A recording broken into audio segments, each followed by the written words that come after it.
Voilà, donc on a retouché notre peau. On a obtenu quelque chose d'un petit peu plus lisse. Je vais peut-être un petit peu augmenter d'ailleurs. Voilà. Mais comme on a une opacité d'une quarantaine de pourcents, on voit encore au travers et on conserve le grain de la peau. Je ne vais pas aller beaucoup plus loin. On pourrait rajouter un espèce de grain artificiel. Ça pourrait être utile si on avait besoin de flouter encore plus la peau pour cause d'imperfections assez importantes. À ce moment-là, on aurait besoin de recréer, comme je le dis, un grain un petit peu artificiel. Mais là, c'est pas nécessaire sur ce portrait, et puis ça sortirait un petit peu du cadre de cette retouche assez simple. Je vais annuler ce calque, et puis on va un petit peu réutiliser l'outil pièce pour atténuer les cernes. Elle n'a pas vraiment beaucoup de cernes, la jeunesse, mais l'idée, c'est de vous montrer ce que vous pouvez faire avec un modèle qui aurait des cernes un peu plus importants.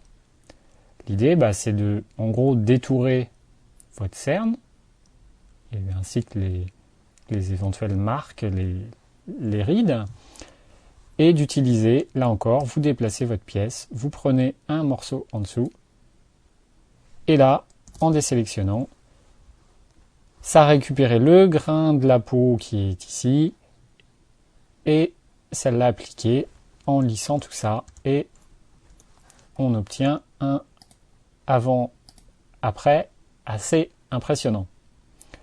On peut être un peu plus subtil, faire une sélection un peu plus fine, et puis éventuellement le faire en plusieurs parties, selon, par exemple ici on voit qu'on a une partie un peu plus claire d'un côté, on a une partie avec des lignes plus marquées, on peut les faire séparément afin de s'assurer d'avoir le rendu le plus intéressant possible. Bon, je vais éventuellement le faire.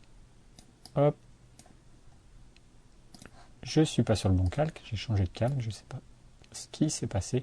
L'idée, c'est qu'en déplaçant comme ça, c'est de trouver une zone de peau qui sera assez neutre et qui reste un peu dans la densité de l'élément de départ. Voilà. Ça paraît pas mal. Et hop là, on annule. CTRL Z. Je vais zoomer un petit peu.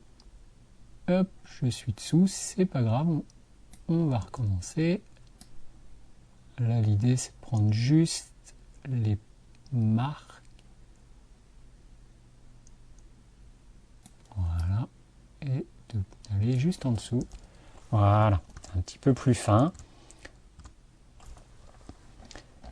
Si jamais il y a une zone qui ne vous convient pas, après, rien ne vous empêche de reprendre votre tampon. Voilà. Et je vais y arriver. De recloner une partie un petit peu qui vous paraît pas idéale parce que trop clair, trop sombre, trop ceci, trop cela. Donc j'ai été un petit peu loin, je vais revenir avant tout ça. Juste vous montrer le avant-après en dézoomant un petit peu, histoire d'avoir une vue d'ensemble. Avant, après. Suivant la photo, ça marche ou ça marche pas. Je pense que dans notre cas, le premier, voilà, ceci est suffisant, on n'a pas besoin d'aller plus loin. Les petites rides qui sont ici ont aussi leur importance dans le sens où elles sont des marques d'expression et ça serait un petit peu dommage de les supprimer à 100%. On pourrait avoir la même attitude sur l'autre œil et aussi sur ces petites rides qu'on peut faire disparaître facilement avec l'outil pièce. Voilà. Je peux réappliquer mon flou.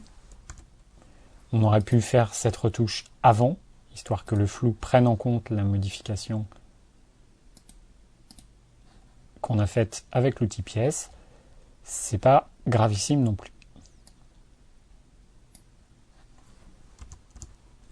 Voilà notre rendu final, qui, ma foi, commence à être assez intéressant. On va définir une dernière étape dans cette retouche assez simple dans la leçon suivante.